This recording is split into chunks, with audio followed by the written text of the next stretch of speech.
How's everybody doing tonight?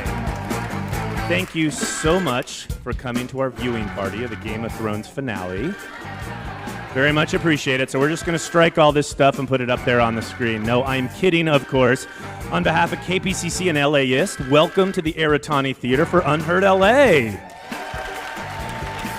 This is Ashley Alvarado. This guy followed me here. Give it up for us. We're the co-producers of Unheard LA, and we just want to thank you so much for being part of our season 3. Southern California is full of untold stories, and even more that go unheard. And that's why we're here, to showcase authentic first-person experiences of life in Southern California. Now, each show is unique because of who's involved, where we are. Some of our folks, they're experienced storytellers. Many are not, and for some, this is their first time on stage or doing any kind of public speaking. We always have to say this part. KPCC is a non-advocacy, non-partisan media organization, and tonight's show is reflective of the range of voices, experiences, and perspectives of those involved. Together, we explore our region one story at a time. A special thank you to the California Wellness Foundation for their generous support of this project. If you want to share photos or to follow what's being said online, you can go ahead and follow us at KPCC in person, and we're using the hashtag UnheardLA. Without further ado, please join me in welcoming your Unheard LA host, Bruce Lemon.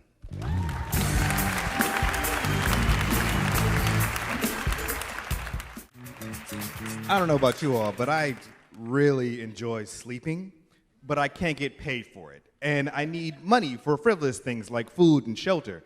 So I got a job. But day jobs aren't necessarily who we are, nor all we need to survive. Here to share how he survives, please welcome Joe J. Thomas.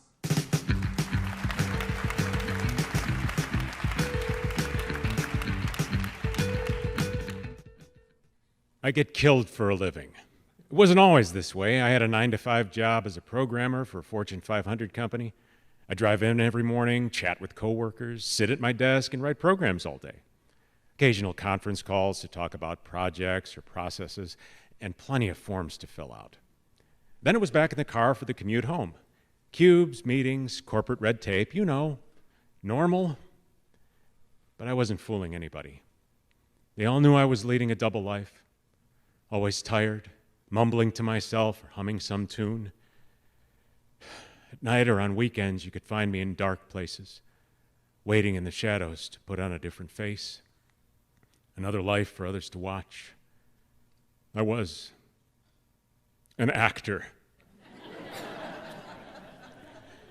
I lived this double life for decades, Cleveland, Dallas, finally Los Angeles. By day, I was Joe Programmer, happily slaving away with my cube mates for the bi-monthly paycheck. But by night, I was Polonius in Hamlet, or being eaten by a plant in Little Shop, playing Pilate in Jesus Christ Superstar. Programming by day, performing by night, until the layoffs came at my day job. I should have seen the writing on the wall.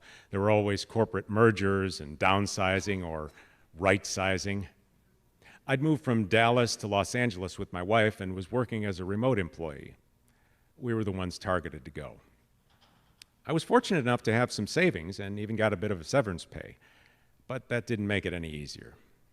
It was my wife who kicked me out of my funk and suggested I try acting as my job. I felt really encouraged. Then she said, "But not on camera."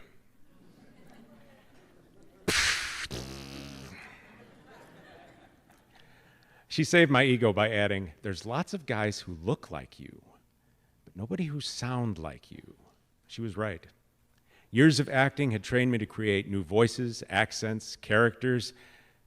Heck, I'm not even sure which voice is my real one anymore. Which brings me to my job, getting killed for a living. I voice a lot of video game and animation characters. And after the release of one particular major online game, I was invited to meet with the developers. That's when one of the quality assurance people told me my character had been killed more than 700 million times.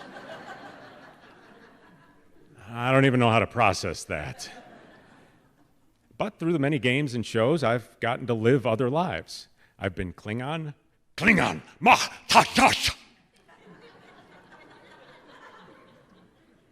A wheelchair-bound superhero. A lot of really creepy characters. a questionably helpful spaceship AI computer. Sometimes I just like to talk about penguins. And there's even a few voices I'm not allowed to do around the house. It's weird. If you're not a voice actor, which I assume is the case for most of you, you may not realize how pervasive voiceover work is. It's literally everywhere. Walk sign is on to cross Sepulveda. Thank you for calling Thurman's. Your call is important to us. Elmo likes tickles. There's jobs for audiobooks, trains, train stations, Siri on your phone, talking cars, appliances. The list goes on. And for every voice you hear, someone recorded it, even if it was the boss's nephew.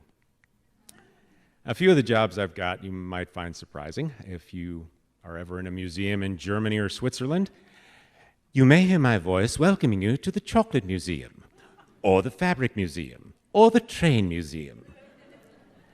For a theme park in Australia, I did a commercial in the style of Vincent Price from Thriller.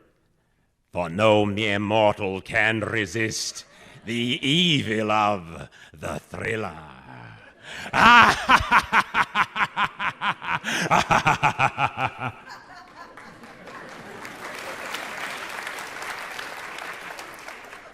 Much of my day involves auditioning, and most of that's from my home studio. A lot of friends audition from their walk-in closets. The acoustics are better there. But I'm fortunate enough to have a larger, padded room to be crazy in. I'll get emails from agents and casting directors. I record the audition, shoot them back.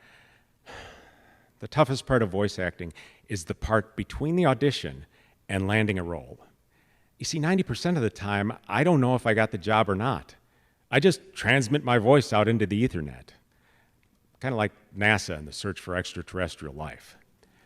Maybe not that quiet. I know everyone I work with really wants me to succeed. Honestly, if I hit that sweet spot and get cast, everyone's happy, especially me.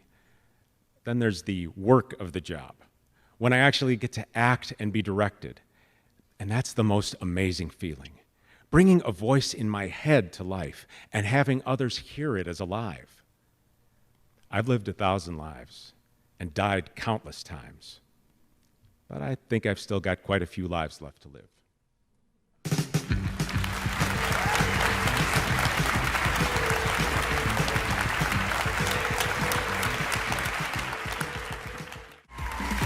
And that's our show. We hope you had a great time today. Now, please let us know how we did with the show today by texting Unheard LA to 626-314-6135. Thank you to all the folks that make Unheard LA possible, and thank you to our growing Unheard LA family.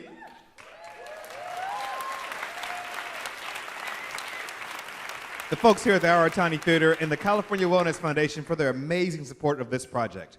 Everybody has a story. What's yours? Share it with us at kpcc.org/unheardla, and while you're there, be sure to sign up for our Unheard LA newsletter, the best way to find out about upcoming shows, salons, and other fun stuff. Once again, thank you for coming, and before you leave, be sure to grab one of these printed programs on your way out, and stick around for the mixer starting right now, right outside, where I encourage you to introduce yourself, meet someone new, and tell them where you're from.